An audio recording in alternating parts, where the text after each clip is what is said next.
This whole notion that the black family has always been disintegrating, that is nonsense. That his studies go up to 1925. The great bulk of black families were intact, two-parent families up through 1925, and going all the way back through the era of slavery. So it is now only within our own time that we suddenly see this inevitable tragedy which the welfare system says it's going to rush in to solve. It's been 40 years since the show aired, and Thomas Sowell's writings continue to illuminate. Whether the topic is race, crime, immigration, or so many other subjects, his scholarship remains as relevant as ever. Racists may prefer one race to another, but they prefer themselves to everybody else. Thomas Sowell is a trained economist. He's a sociologist who has written books about virtually every culture that's ever existed. He is a photographer. He is America's greatest contemporary living philosopher. I'm Jason Riley. I'm a journalist and author. For more than 2 decades, I have closely studied the life and work of Thomas Sowell. His story is both fascinating and illuminating. Tom makes a very, very good point that general principles affect everybody, whether they're black, brown, or purple.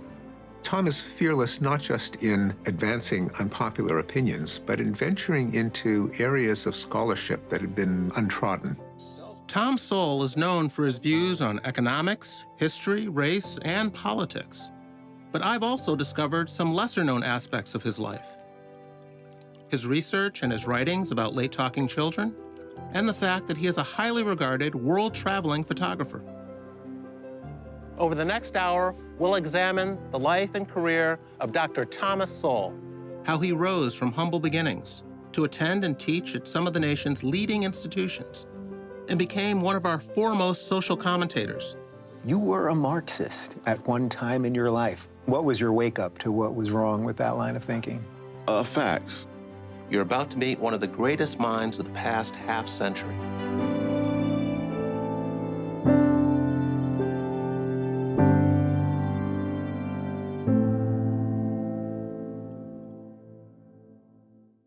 Funding for this program has been provided by L.E. Phillips Family Foundation, Robert and Marion Oster, the Lynd and Harry Bradley Foundation, Incorporated, DKT Liberty Project, the Charles and Ann Johnson Foundation, Chris and Melody Roofer.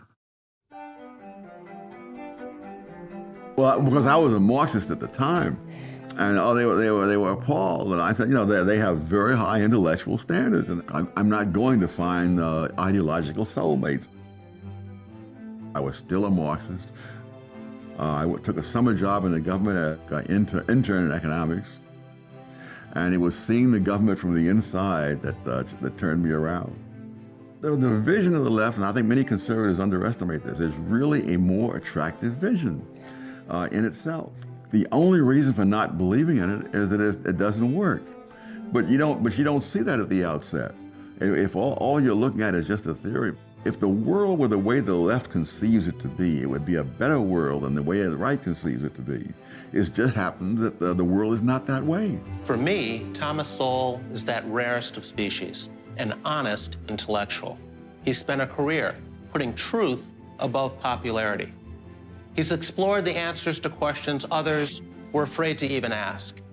He's followed the facts where they lead and accepted the findings, however unpopular or politically incorrect.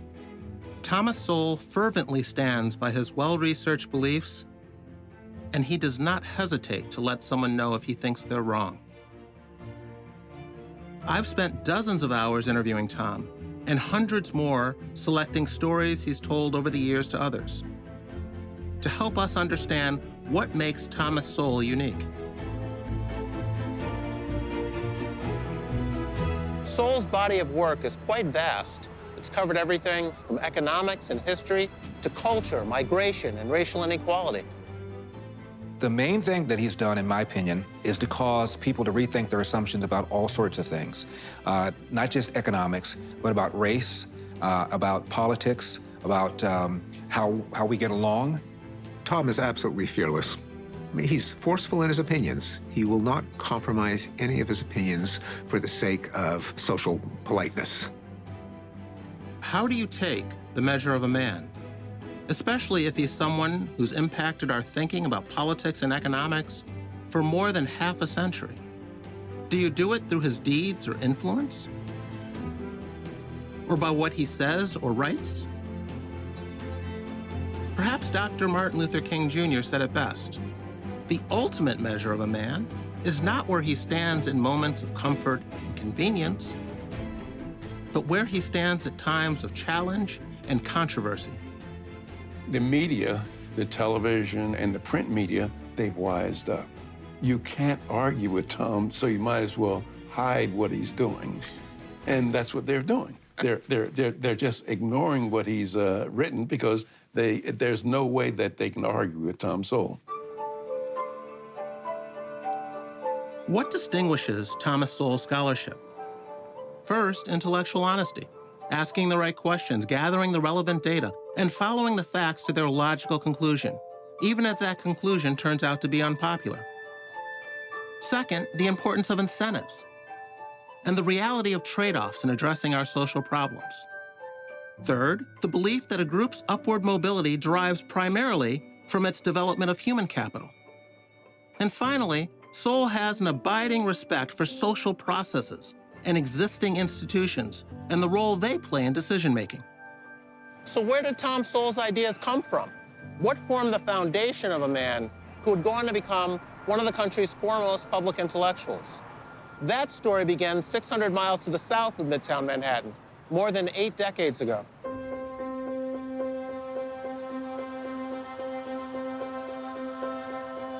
Thomas Sowell was born in Gastonia, North Carolina on June 30th, 1930. The Great Depression was just getting underway.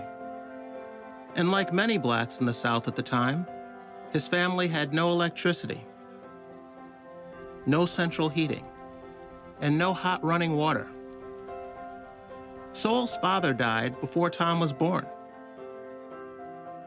And his mother, a maid, died in childbirth just a few years later.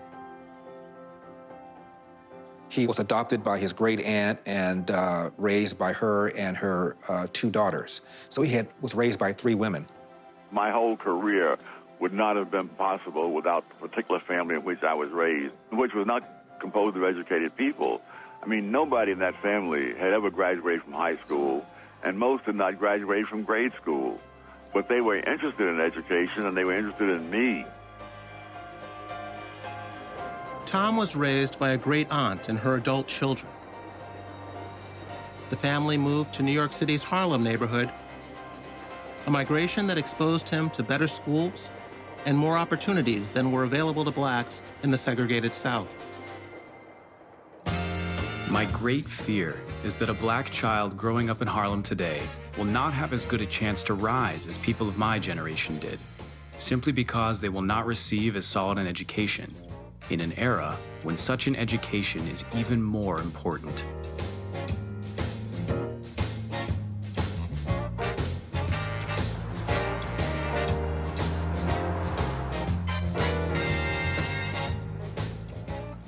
When Thomas Sowell was 8 years old, his family moved from North Carolina to New York City and settled here at 720 St. Nicholas Avenue in the neighborhood of Harlem. The building looks pretty much the same as it did more than 80 years ago when the Sowells moved in.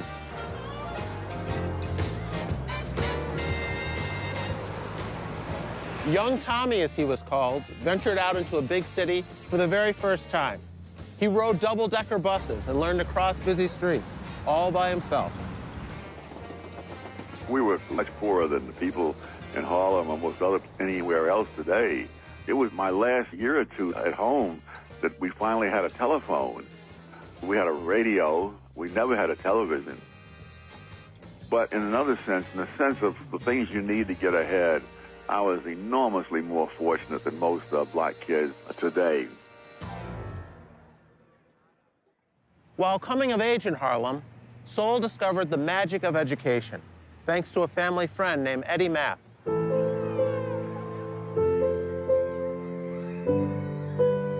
In Harlem, there was a kid named Eddie that members of the family had run into before I ever arrived from North Carolina. He came from a highly educated family, and they immediately saw the implications if they could get him to mentor me.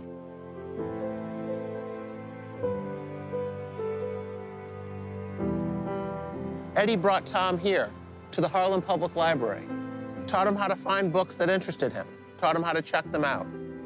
And I saw all these books, and I had no idea why we were there when I don't have any money to buy one book. And so what am I going to do with all these, hundreds of books up on the shelf? Crossing the threshold to this new world was the first step on a path young Tommy might not otherwise have taken. And he very patiently walked me through the whole thing. And again, I was very reluctant to take out a library card because I didn't know what all this is about. But he talked me into it. Then I borrowed a couple of books. And really, had I not encountered him, the entire rest of the story could not have been the way it was. I mean, at some point, I would have learned what a public library was. But by that point, it would be too late. When you start getting in the habit of reading when you're 8 years old, that's a different ballgame than if you have to wait till you're a teenager and it's too late now. Thanks to that same friend Eddie, a young Tom Sowell was pointed in the right direction regarding his schooling. The grade school he attended in Harlem was a good one. But when it came time for junior high school, the one in Tom's neighborhood was not so great. When I finished elementary school and they assigned me to a junior high school in a very bad neighborhood, he told me that you can get transferred. And I got transferred to a much better school. Had I gone to that other school, again, the story would have been entirely different. He would become a firm believer in allowing parents to choose the best school possible for their children, whether it be private schools, religious schools, or even the option that sparks intense debate among lawmakers and educators today, charter schools.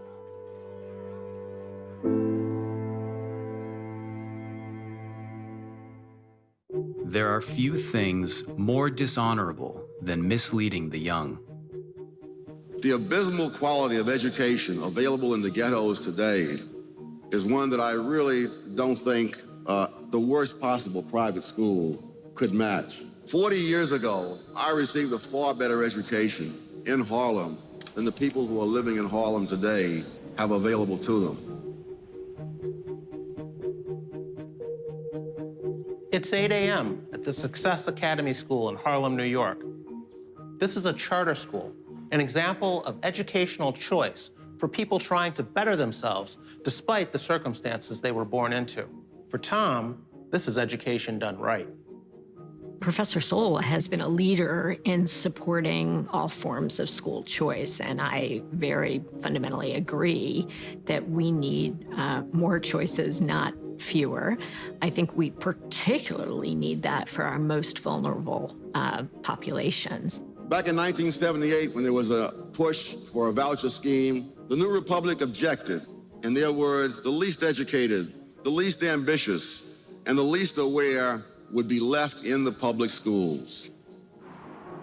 Professor Sowell grew up in Harlem. I grew up in Harlem. And the schools there have been a disaster for half a century.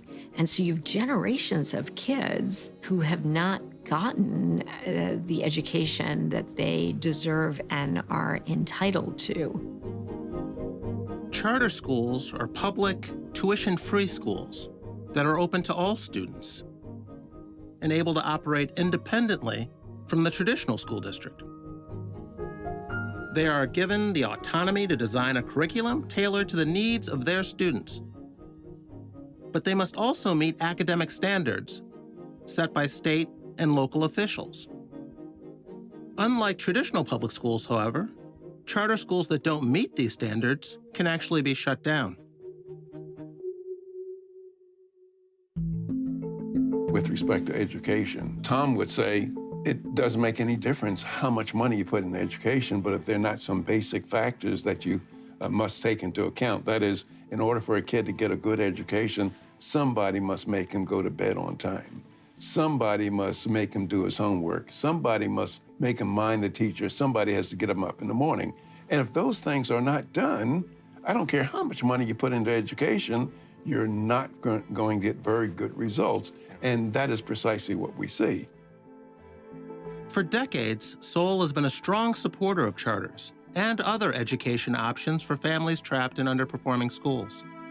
There are, as you said, many blacks today who are still being given totally inadequate education, yes, cannot be expected to get very far for that reason. What would be your remedy for that? I would allow their parents to have a choice of where to send them to school, whether that choice is called a voucher scheme, open enrollment, tuition tax credit, any kind of scheme of that sort that would put that power in the hands of their parents, mainly because that would mean that the schools would have to be responsive to them. As it is now, the school is a monopoly. They need not be responsive. It is hard for me to understand what harm is going to be done by allowing parents to have a choice as compared to having self-interested bureaucrats have a monopoly.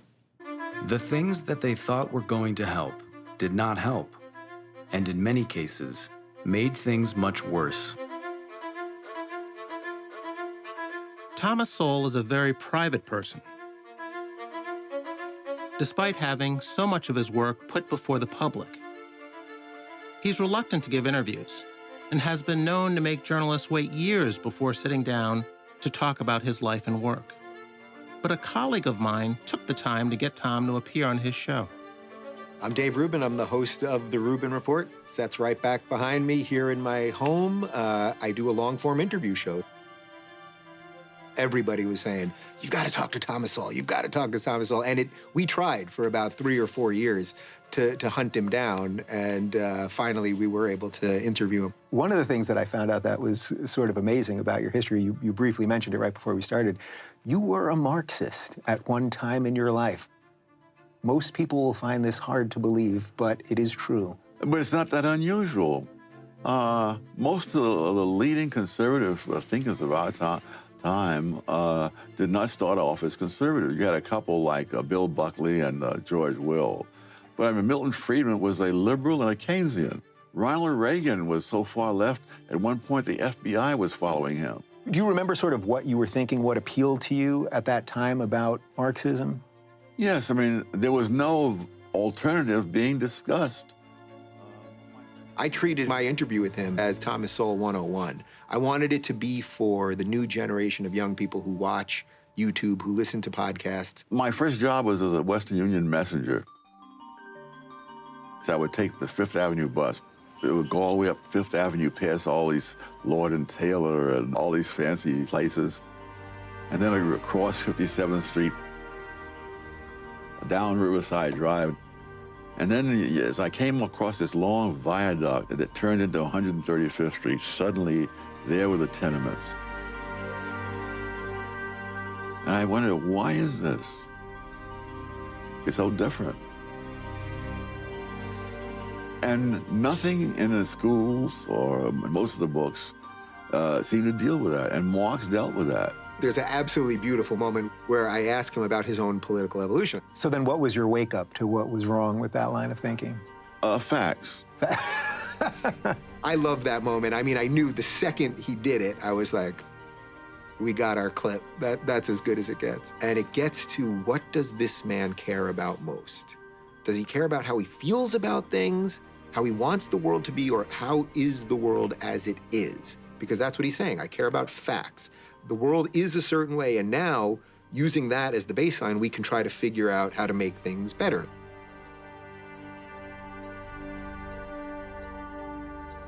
Drafted in 1951, Tom joined the Marines, where he taught pistol shooting and took photographs.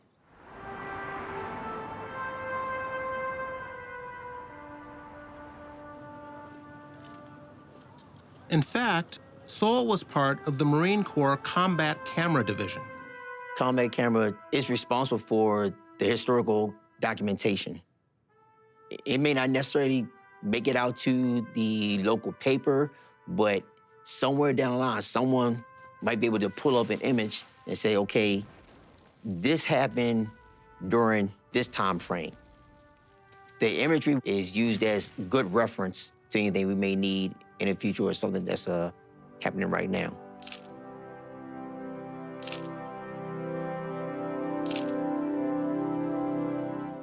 Although Thomas Sowell left the Marines long ago, his legacy lives on today with some members of the Combat Camera Corps, who as young men discovered Sowell's work. When I was a young person, I used to like to stay home from school occasionally, like to play hooky or pretend I was sick and stay home. But unlike most kids who'd, cut class and do whatever, I would watch videos of Thomas Sowell on Milton Friedman's show, Free to Choose, and he would just wipe the floor with people from the other side of the aisle that didn't seem like know what they were talking about. These were very smart people, but Thomas Sowell was so much smarter and so much more intelligent and so much more articulate that he would just make them seem like bumbling idiots, and I just thought that was awesome. When the private sector fails to create jobs at a fast enough rate, you find that people are unemployed and drift into needing help. I think it is overly broad to say that we turn people into helpless children. I don't remember talking to anyone who's ever been on welfare who didn't think they were being treated like children while they were on it. The lessons Sowell learned in the Marines would stay with him for the rest of his life, especially his love of photography, which would become Tom's artistic outlet while he pursued a life filled with studying facts and data. Photography did have connections to his vision of reality. Tom once commented to me that to be a photographer, you have to master trade-offs. All of the little adjustments that you fiddle with in the camera never involve making everything better or everything worse. It's a matter of trading one thing off to another. If you close down the diaphragm, then you get lots and lots of stuff in focus near to far. On the other hand, you're cutting down the amount of light. And a theme in Tom's work on society is that all policies involve trade-offs, and Tom often loses patience at people with sweeping visions. Here's how we can improve society. Here's a solution to a problem. And Tom points out in his political writings, there are no solutions, there are only trade-offs, just like photography.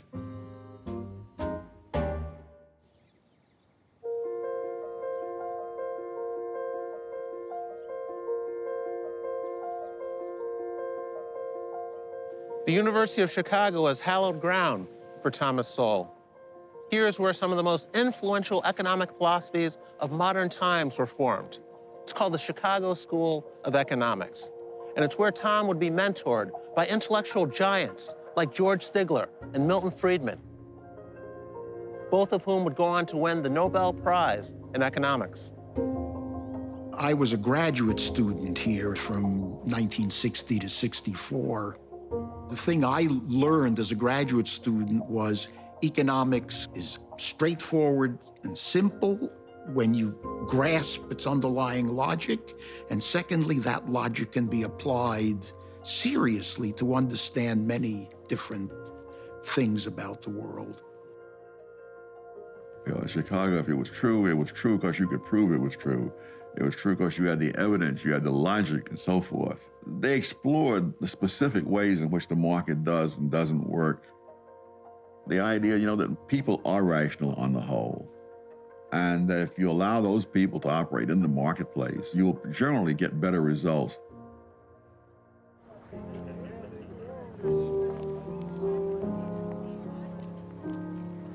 The Chicago School of Economics is where Tom says he understood the importance of discipline and the importance of getting hard data. In fact, he talks more positively about his experience at University of Chicago than at Harvard, where he says a lot of people, in his opinion, went on emotion. Tom was a Marxist when he took a course with Milton Friedman, and at the end of the course, he remained a Marxist. But what he appreciated was that at University of Chicago, economics was a full contact sport where you had to defend your position rigorously, otherwise you got wasted. And so at least Tom Sowell said he came out understanding the importance of hard data. I was still a Marxist after taking Milton Friedman's course. But one summer in the government was enough to let me say, this government is really not the answer. I mean, that is... Milton Friedman didn't cure you, but the federal government did. The federal government did. So never say the federal government doesn't do anything. My first professional job, I was a summer intern at the U.S. Department of Labor.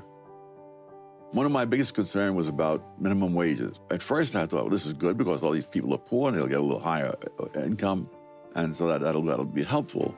And then as I studied economics, I began to see, well, there's a downside. They may lose their jobs completely, so that is that. When I was at the Labor Department, I tried to talk about that to them, and eventually I came up with some test of it. And when I came up with how we might test this, I was waiting to hear congratulations, you see, that I had this. And I could see these people were stunned. They said, oh, this idiot has stumbled on something that will ruin us all. And I realized the U.S. Department of Labor had its own agenda and interests. And that did not necessarily mean that whether poor people lost their jobs for minimum wages or got higher pay was their highest priority.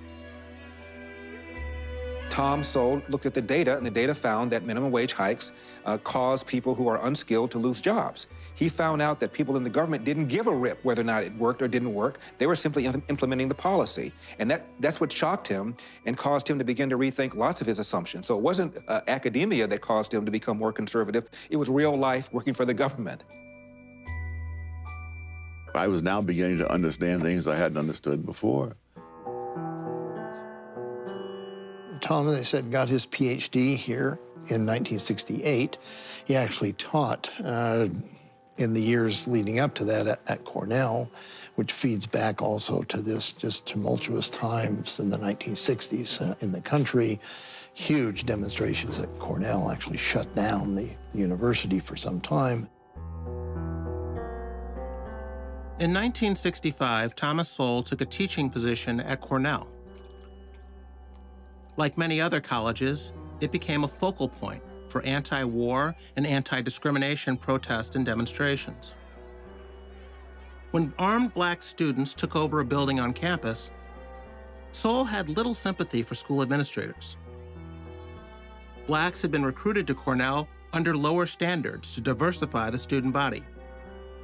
And Sowell observed that many of these same students were now causing trouble and feeding racial divisions. For Sowell, it was an example of the unintended consequences of affirmative action. Tom's tenure at Cornell had a very profound impact on him, particularly surrounding the campus protests. I think it left a very, very bitter taste in his mouth. Yes, I think it did. He discovered that many black students at Cornell, their SAT scores were above the average, but they are having problems at Cornell. And that's when he first came up with the idea of people being mismatched. That is, black students who would do very well at other schools, but were recruited in the name of affirmative action to schools where they were in over their heads. The average black student at MIT is in the bottom 10% of MIT students in math, but he is in the top 90% of all American students in math. Something like 1/4 of all the black students going to MIT do not graduate. You're talking about a pool of people whom you are artificially turning into failures by mismatching them with the school. Tom had moved to UCLA to escape the turmoil at Cornell and then jumped into the turmoil at UCLA. I was sitting in my office at UCLA one day when the Black Student Association delegation marched into his office.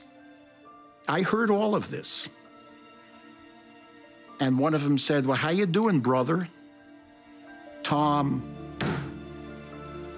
just a minute. I am not your brother. I am Mr. Sowell, and you will address me that way.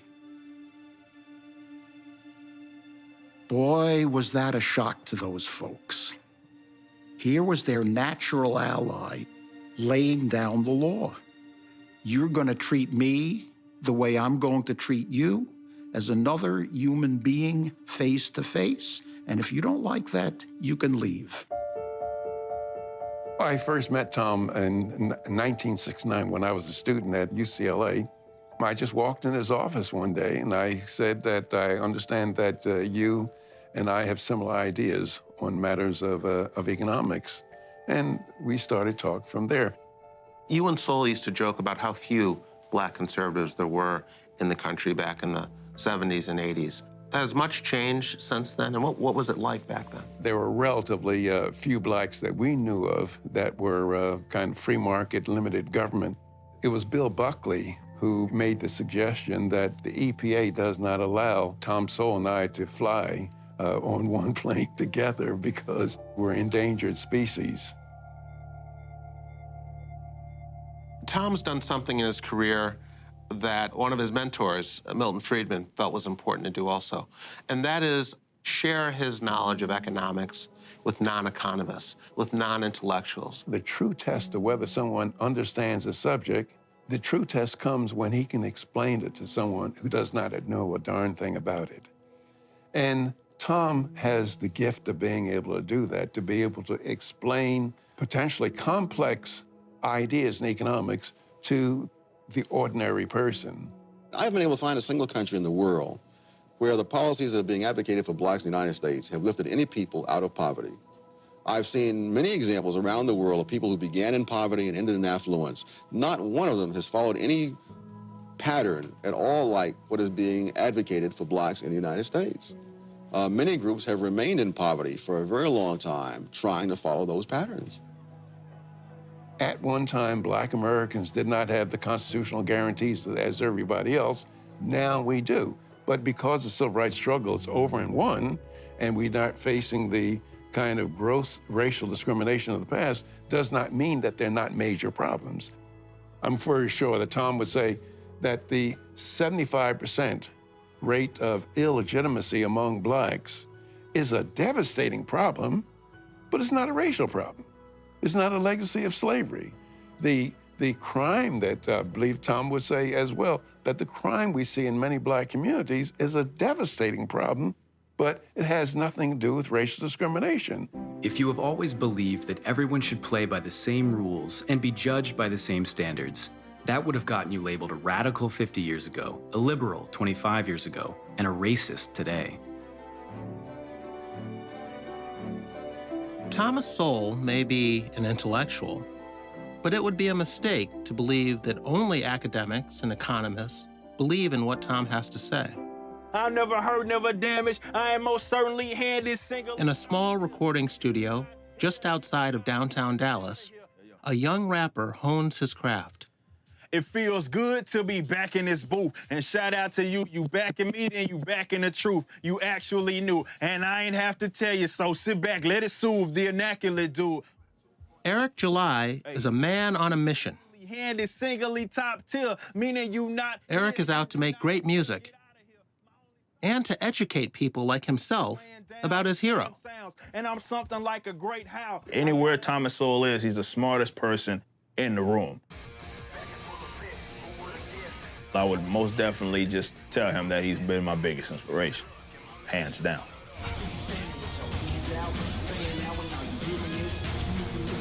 Eric fronts the rap metal band Backwards and uses his music to get a message across with politically charged lyrics, many of them inspired by Thomas Sowell. He has emerged as an influential young voice who is outspoken in his support for individual freedom and less government intervention. You see somebody like Sowell, who has been doing what he has been doing, getting out there and speaking what he has been speaking, overcoming the odds that he had to certainly overcome in his growth. And you also feel like you can conquer the world. It just goes to show from a generational standpoint how he's been able to influence somebody, you know, like me. People probably tired of hearing me talk about it because I'm always referencing Thomas Sowell. People ask me, well, you used to be this. What happened? I'm like, well, that Enlightenment period, it had to do with Thomas Sowell. Most people have not recognized the fact that if you go back into the 20s, you find that married couple families were much more prevalent among blacks then than today. As late as 1930, blacks had lower unemployment rates than whites. So all these things that we complain about and attribute to the era of slavery, those things should have been worse in the past than in the present. But in fact, they're worse in the present than in the past. And I think if you want to look for a turning point, it would be since the 1960s. And what happened in the 1960s?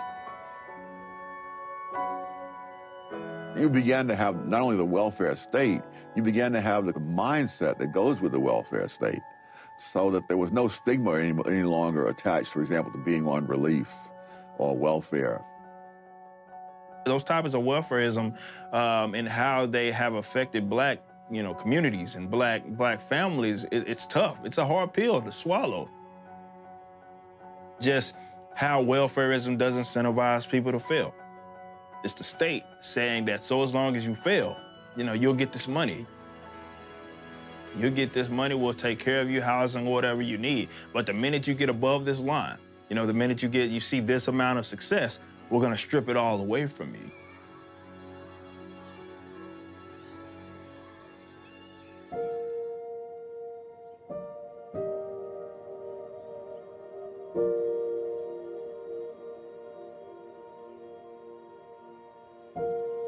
In 1980, Thomas Sowell came here, the Hoover Institution at Stanford University. Upon accepting the offer, his teaching days were over.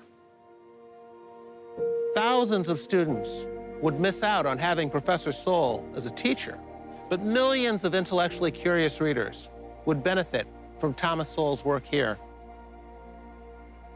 I don't think Tom Sowell ever really liked being a teacher. I don't think he ever liked standing in front of people and being a professor. When Hoover offered him the opportunity to basically pay him to be Tom Sowell, he took it.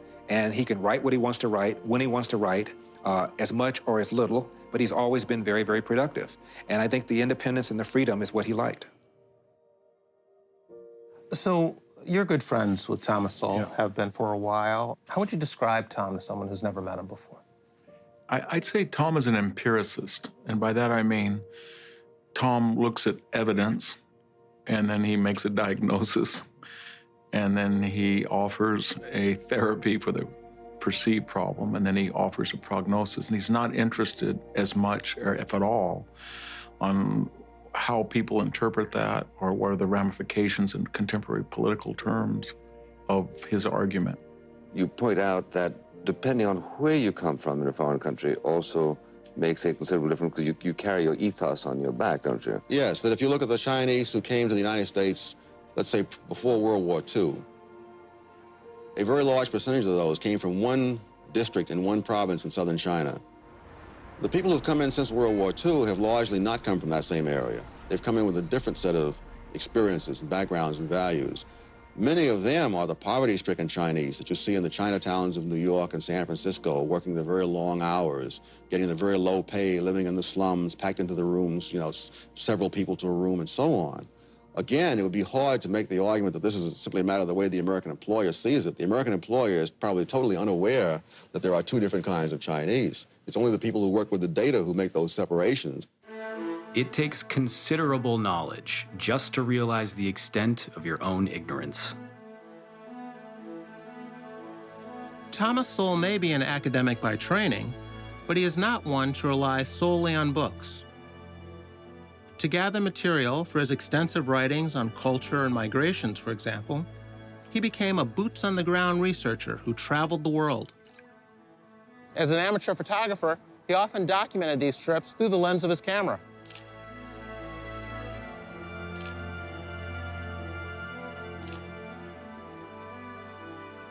His purpose was to try and understand the role of cultural differences, both within nations and between them.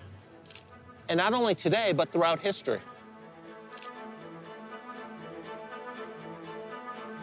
Sowell's travels led to pioneering studies and several books that detail the cultural patterns and development of different groups around the world.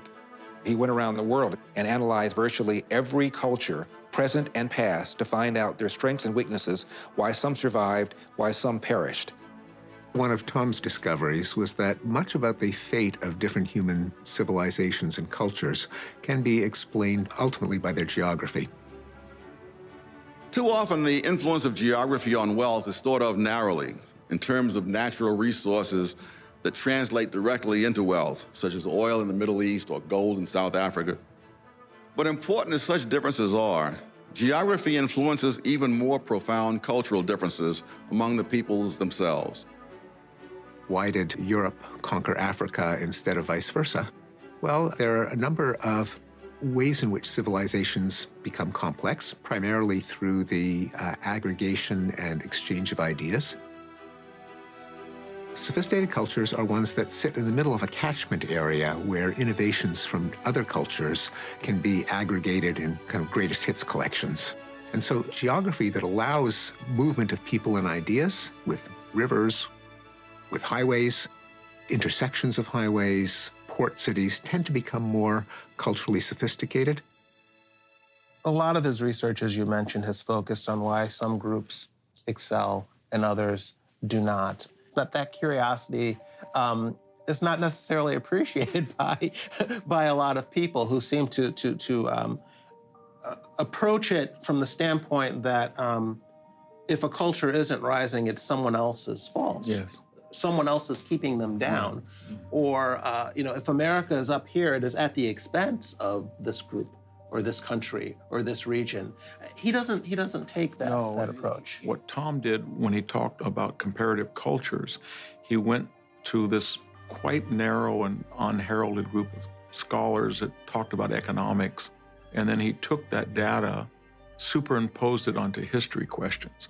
So when people who were critical of Tom would say, well, he hasn't read this particular historical work, or he wasn't quite appreciative of this great novel or this great history, or this, they didn't understand that what he lost as being an economic historian, he gained in really trying to explain how cultures were successful or how much dominance they had in trade by actually looking at economics. And most historians, they think that economics is a dismal science, and they're not trained to do that. The first lesson of economics is scarcity. There is never enough of anything to fully satisfy all those who want it. The first lesson of politics is to disregard the first lesson of economics.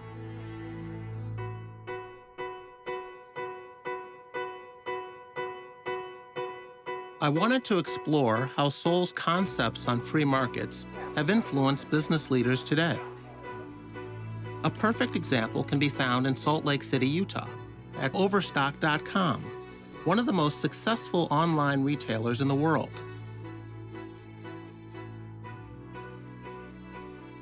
Aaron Hunsaker, an Overstock employee, has been heavily influenced by Thomas Sowell's ideas.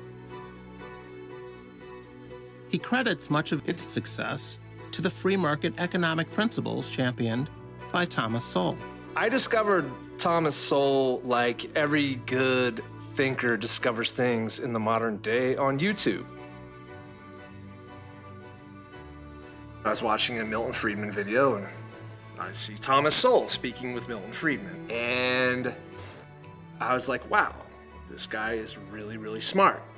And he gave a real rigorous, as rigorous as you could be on TV, but a real rigorous answer to a question. I really appreciated that. And I just kind of went down the YouTube wormhole with Thomas Sowell.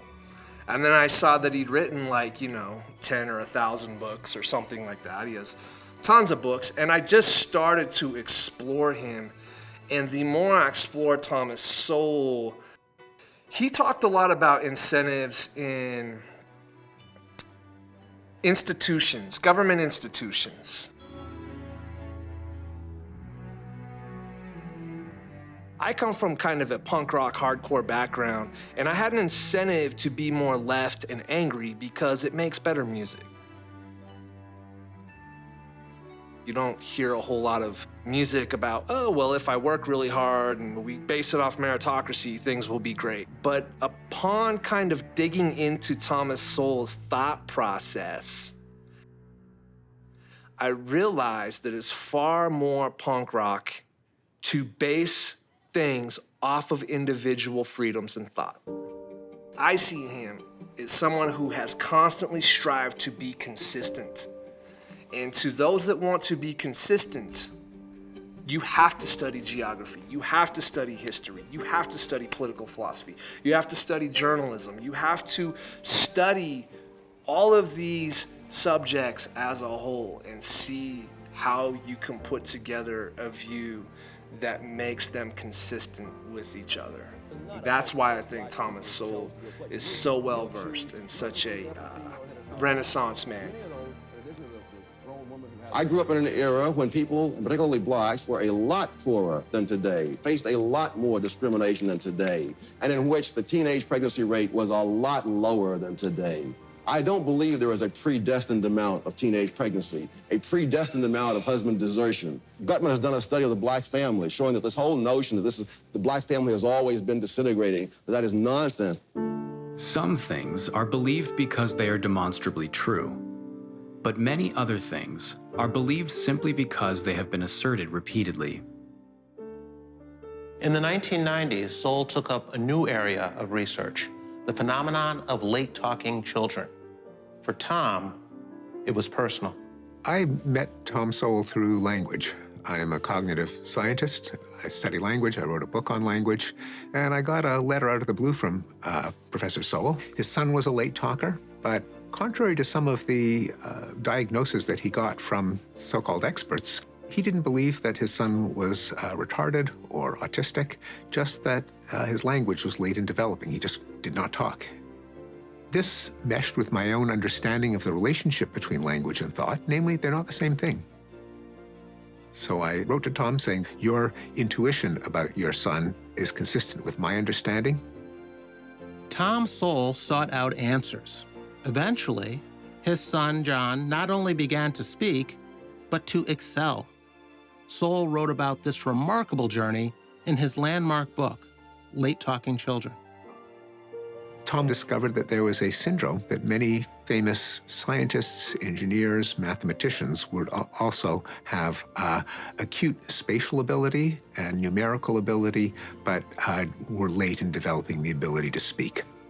One of those impacted was Los Angeles-based writer Jennifer Van Laar, whose own young son, Sam, wasn't talking at all. When Sam was about 18 months old, he wasn't really talking. He just babbling, no word that we could make out to be an English word.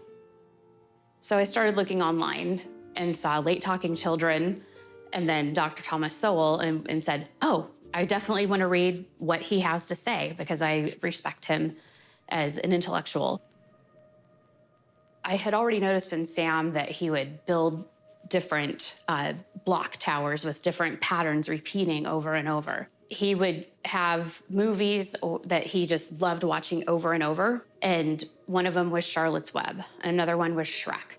And so I would come and find ABC blocks on the floor or on the refrigerator, spelling out, and even write out Lucasfilm, which is pretty big for a 3-year-old to be able to do.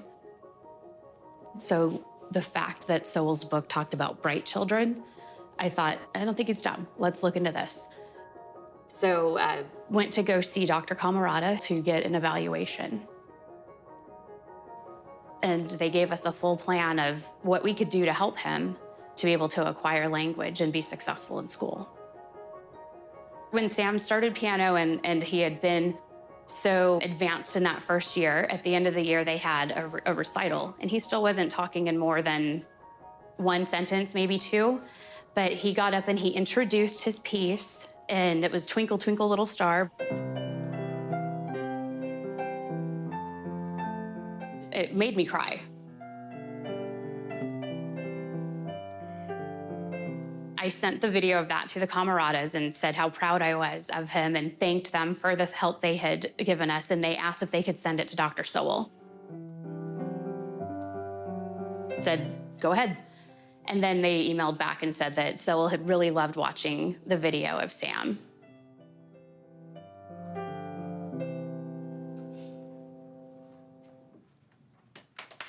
Just the fact that he would care about this 5-year-old said a lot to me about who he sees himself as. The course of history is determined by what people do with their opportunities. Sowell has written a great deal about the importance of human capital in a group's advancement, the development of skills and habits and attitudes in advancing a group economically. And a good example of what he's talking about can be found on 6th Avenue in Manhattan at the Steinway Piano Company.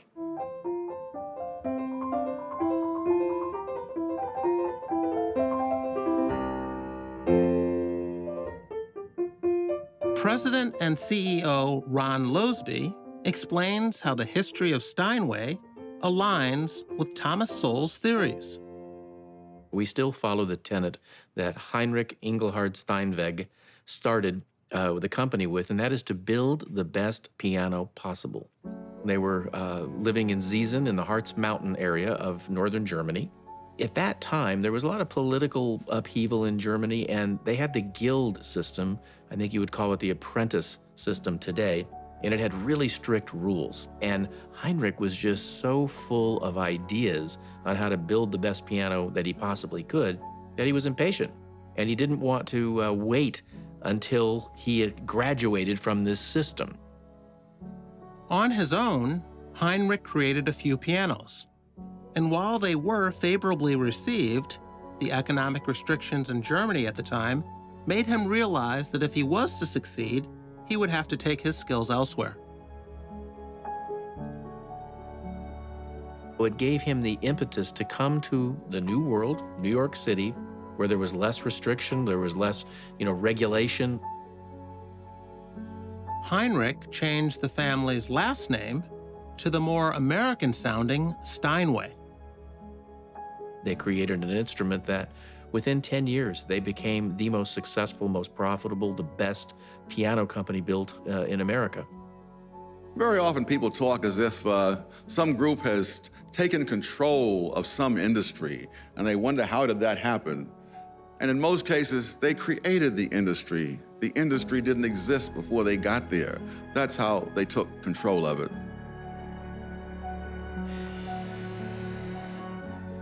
Heinrich's decision to relocate to America is a good example of one of Thomas Sowell's core beliefs: that individuals carry with them their skills, no matter where they go, and can succeed if permitted to do so without cumbersome government regulations. It's amazing how much panic one honest man can spread among a multitude of hypocrites. Listen to this list. The Thomas Sowell Reader, 2011. Intellectuals and Race, 2013. A new edition of your classic work, Basic Economics, in 2014. Wealth, Poverty, and Politics, 2015. And now, 2018, Discrimination and Disparities. And do you know what I just did? I just listed the books you've published since turning 80.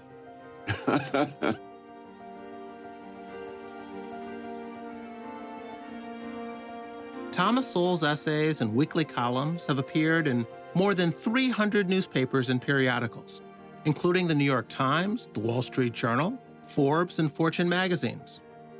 While many found Sowell's empirically based arguments insightful, oftentimes they created a backlash, especially among those in academia. You once told me that Tom's not interested in making people happy or angry. He's interested in telling people what the data show. What the data shows, and he is he can be a contrarian in the sense that often areas that are unpopular or they're plagued with false knowledge or misconceptions, he gravitates toward those because that intrigues him to see if that's actually the popular opinion is actually true. And often it's not, he finds it's not. And then the results tend to bother people that he's so dispassionate about it. And then as an African-American intellectual, he's supposed to fit a preconceived intellectual, academic, ideological position. And it's not that he doesn't, he's just not interested in it. He doesn't make friends or enemies based on tribal considerations or popular consensus. On December 27th, 2016, Thomas Sowell published his weekly newspaper column. I'd read his column for decades and always looked forward to it. But this one was different. Thomas Sowell was saying goodbye. Within minutes, the internet lit up with thousands of comments about Tom retiring from writing his column. Most of the postings were along the lines of, "Say it isn't so." I did that after spending some time in Yosemite with a couple of photo buddies. And I realized that in those 4 days, we hadn't watched a single news program. We hadn't seen a single newspaper. I said, this is the life. I don't need to be watching because Most of the foolish things that are said on these programs were said 20 and 30 and 40 years ago and refuted 20 and 30 and 40 years ago. By you, quite often. But you're happier when you're not reading the news. Absolutely. But at the same time, you're also happier when you're working on a book. Yes, when I can go out there and get the hard data and find out what's really happening. In dozens of books and numerous television appearances and thousands of columns, Sowell has championed his philosophy of free markets and personal responsibility while weathering the storms of challenge and controversy. Sowell has spent his adult life proudly sharing his political and economic beliefs. For some, he's a clear thinker full of common sense. Others say he lacks empathy. What no one can doubt is the courage of this maverick intellectual. If you could offer one sentence of counsel to some sophomore or junior who's watching this today. It's not over till it's over, as Yogi Berra said. And I would say to this young person, if we, through some miracle, get through this, please take to heart the lesson of what happens when you vote on the basis of rhetoric and symbolism and instead of using your mind. It doesn't matter how smart you are unless you stop and think. In your early days at Harvard, you were either going to make it or not going to make it, and you shut yourself up and made yourself make it. Many people, in trying to insulate young people from adversity, insulate them from the things that give them strength. Thomas Sowell, Common Sense in a Senseless World is now available on DVD. For more information or to order a DVD of this program, call 1-800-876-8930 or visit www.freetochoose.net. Funding for this program has been provided by L.E. Phillips Family Foundation, Robert and Marion Oster, the Lynd and Harry Bradley Foundation, Incorporated, DKT Liberty Project, the Charles and Ann Johnson Foundation, Chris and Melody Roofer.